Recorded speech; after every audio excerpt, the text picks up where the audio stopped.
साथियों नमस्कार, मैं हूं कृष्णानंद सिंह और आप देख रहे हैं YouTube channel education portal Krishna.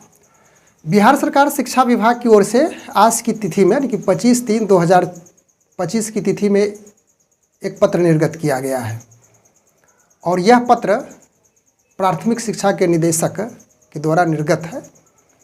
इसमें स्पष्टता की गई है कि सक्षमता 2 में उत्तीर्ण शिक्षक जो विद्यालय में विशिष्ट शिक्षक के रूप में योगदान कर चुके हैं उनके वेतन भुगतान की अग्रेतर कार्रवाई से रिलेटेड है। स्पष्ट विषय रखा गया है। वेतन भुगतान की अग्रेतर कार्रवाई कहने का अर्थ हो गया कि विशिष्ट शिक्षक राजकर्मी बन चुके हैं, तो इस स्थिति में इसे एनपीएस का भी लाभ दिया जाना है। और स्पष्टता यह भी की गई है कि जिस प्रकार से विद्यालय अध्यापक को एनपीएस का लाभ दिया जा रहा है, अन्य सुविधाएं दी जा रही है, उसी प्रकार से विशिष्ट शिक्षक को भी उसके इक्विवेलेंट हर चीज़ों का लाभ दिया जाएगा। तो इस स्थिति में एनपीएस का लाभ होगा, लेकिन नेशनल पेंशन स्कीम का लाभ है इन्हें भी दिया जाएगा। तो इसी से रिलेटेड यह पत्र जारी है और इसमें स्पष्ट दिशा निर्देशित है कि जब एनपीएस का लाभ मिलेगा तो वैसी स्थिति में इनके पास प्रान नंबर भी ज़रूरी हो जाता है। प्रान आप समझ रहे हैं, यदि इसका फुल फॉर्म किया जाए तो परमानेंट रिटायरमेंट अकाउंट नंबर होता है। इसी की सहायता से उसे एनपीएस का लाभ मिलता है। और आप इससे भी अवगत हैं कि आपका जो मूल वेतन है, बेसिक सैलरी और डीए यानी कि महंगाई भत्ता, दोनों ऐड होकर के उसका 10% आपके खाते से जाएगा, यानी कि आपकी राशि कलेक्ट होगी। उसके बाद 14% सरकार देगी, यानी कि 10% आपसे 14% सरकार देगी। 14% उसी प्रकार से बेसिक और डीए जोड़ करके 14% सरकार देगी। और वह जो राशि कलेक्ट होगी, वह राशि जो एकत्रित होगी, वही भविष्य में आपको नेशनल पेंशन स्कीम के रूप में दिया जाएगा। तो इसी से रिलेटेड इसमें दिशा निर्देशित किया गया है इस पत्र में।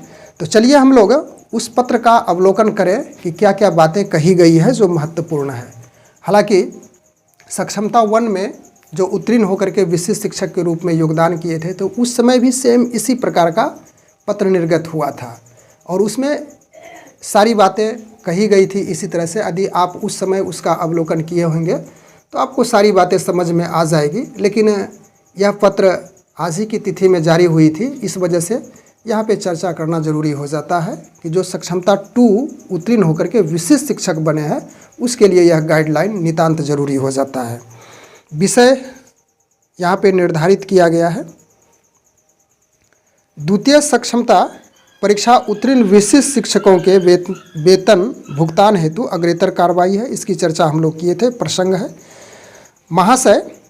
और वही बातें कही गई है कि जिस प्रकार से विद्यालय अध्यापक को जितनी सुविधाएं मिल रही है उसी प्रकार से विशिष्ट शिक्षक को भी सुविधाएं दी होगी। तो इस स्थिति में प्रान नंबर की भी आवश्यकता होगी। देखिए यहाँ पे दूसरे नंबर कॉलम में बताया गया है कि आप अवगत हैं कि बिहार राज्य विद्यालय अध्यापक नियुक्ति स्थानांतरण अनुशासनिक कार्रवाई एवं सेवा शर्त नियमावली 2023 यथा संशोधित के प्रावधानों के आलोक में नियुक्त विद्यालय अध्यापक को एनपीएस से आच्छादित किया गया है। ऐसे में विशिष्ट शिक्षक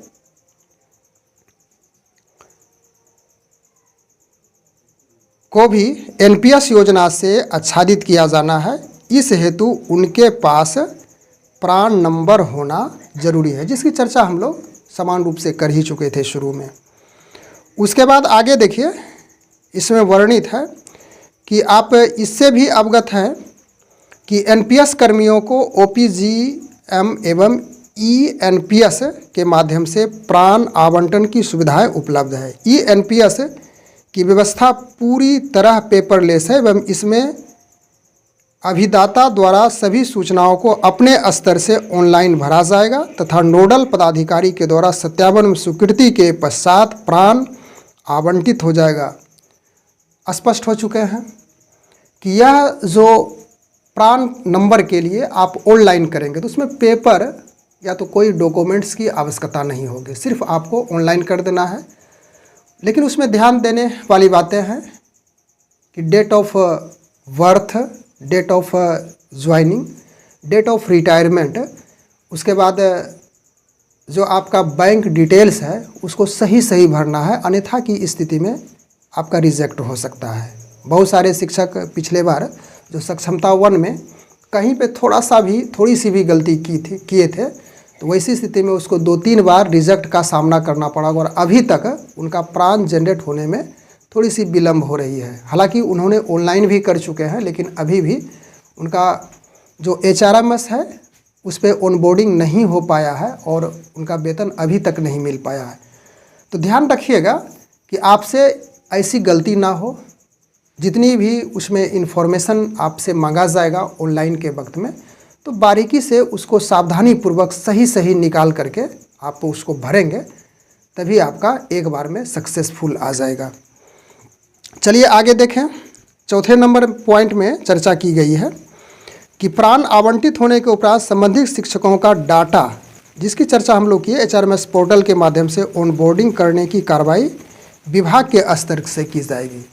जब प्राण आपका जनरेट हो जाएगा तो आपके जितने भी डाटा हैं, चाहे इस शिक्षा कोर्स के माध्यम से लिया गया हो या तो फिर सक्षमता परीक्षा के वक्त में जो ऑनलाइन किए थे उससे आपका डाटा लिया जाएगा और स्वतः विभाग के द्वारा HRMS पर ऑनबोर्डिंग की व्यवस्था हो जाएगी। स्वतः कर देंगे, आपको निश्चित रहना होगा। सिर्फ जो ही ऑनबोर्डिंग होगा तो आप उसे भी देख लेंगे। देखने के लिए हमने इस पे भी एक वीडियो बनाई है और यदि आपको कहीं पे समस्या होगी तो पुनः मैं इसके लिए मैं तैयार हूँ, उसके लिए पुनः मैं आ जाऊँगा। और जब ज़रूरत होगी, सबसे पहले आपको प्राण ऑनलाइन करने की ज़रूरत है, उसके बाद फिर सारी प्रक्रियाधीन हो जाएगी। वही बातें यहाँ स्पष्ट की गई है कि ऑनबोर्डिंग की कार्रवाई की जाएगी। HRMS पोर्टल पर ऑनबोर्डिंग के लिए द्वितीय सक्षमता परीक्षा उत्तीर्ण शिक्षकों का विभागीय काउंसलिंग पोर्टल पर टेक्निकल ज्वाइनिंग अनिवार्य है, जिसमें योगदान की तिथि एवं समय स्पष्ट अंकित हो। यह होना चाहिए कि कब आप ज्वाइन किए हैं, वह टेक्निकल ज्वाइनिंग निश्चित रूप से होनी चाहिए और उसी के आधार पर आपका वेतन भुगतान किया जाएगा विशिष्ट शिक्षक के रूप में। उसके बाद आगे क्या है यह भी देखा जाए। ये 5वां नंबर पॉइंट है। 5वें नंबर पॉइंट में वेतन संरक्षण यानी पे प्रोटेक्शन की चर्चा की गई है। इसमें कहा गया है कि इन शिक्षकों का वेतन संरक्षित रहेगा, यानी कि आपका जो प्रारंभ में मूल वेतन है, यानी कि अभी फ़िलहाल जो मूल वेतन मिल रहा है, तो वह संरक्षित रहेगा, वह प्रोटेक्टेड रहेगा, बशर्ते अभी जो HRMS पे ऑनबोर्डिंग की स्थिति दिखाई जा रही है, सक्षमता 1 की मैं चर्चा कर रहा हूँ, तो उसमें 25,000 1 to 5 के शिक्षकों के लिए, यानी जिस प्रकार से है बताया गया है, तो वैसा ही बेसिक है और उसी बेसिक के आधार पर DA, HRA, मेडिकल इत्यादि जुट करके जो ट्रेजरी से वेतन दिया जा रहा है शिक्षकों को, वह होता है। और यह भी आप समझ लें कि ट्रेजरी से फ़िलहाल जो DA है वह 50% ही निर्धारित किया गया है। उसके बाद जो मकान किराया भत्ता है वह 4% ही दे और मेडिकल 1,000 रुपया दे है। तो उस आधार पे जो भी वेतन आपका बन रहा है वह प्राप्त हो जाएगा। और यहाँ पे बताया गया है कि अभी पे प्रोटेक्शन की बात पुनः मैं कर लूँ कि पे प्रोटेक्शन में जो मूल वेतन फ़िलहाल है वह फिटमैन मैट्रिक्स के आधार पर पुनः आपको देय होगा। उसका कैलकुलेशन जब वेतन निर्धारण प्रपत्र आप भर करके देंगे तो आने वाले समय में सभी का जो मूल वेतन है उस अनुसार से वेतन संरक्षित होकर के आपका सारा DA, फिर उसके बाद मेडिकल और मकान किराया भत्ता, सारी सुविधाएं जो मिलती हैं वह ऐड होकर के पुनः मिलने लगेगा। लेकिन पे प्रोटेक्शन यानी कि वेतन संरक्षण की बातें स्पष्ट तो की गई है, लेकिन जो शिक्षकों के द्वारा बार बार इस बातों को दोहराई जा रही है, इनका जो डिमांड है कि सेवा निरंतरता यानी कि जब से हम सेवा कर रहे हैं वह निरंतर रहे, वह कंटिन्यू आगे की उसमें जो कंटिन्यूटी है वह टूटे ना, वह दिया जाए। लेकिन फिलहाल आप पत्र के माध्यम से या तो फिर पूछा गया था मंत्री जी से, उन्होंने स्पष्ट किया कि फ़िलहाल इसके बारे में अभी तक कोई वैसी सोच हम लोगों ने नहीं बनाई है, लेकिन हो सकता है कि आने वाले भविष्य में यदि ऐसा हो, सेवा निरंतरता जो सर्विस कंटिन्यूटी है वह दिया जाता है, तो शिक्षकों के लिए और अच्छी खबर हो सकती है। चलिए, हम लोग आशाएं लगाए हुए हैं कि आने वाले भविष्य में यह भी हम लोगों के लिए पूरा हो।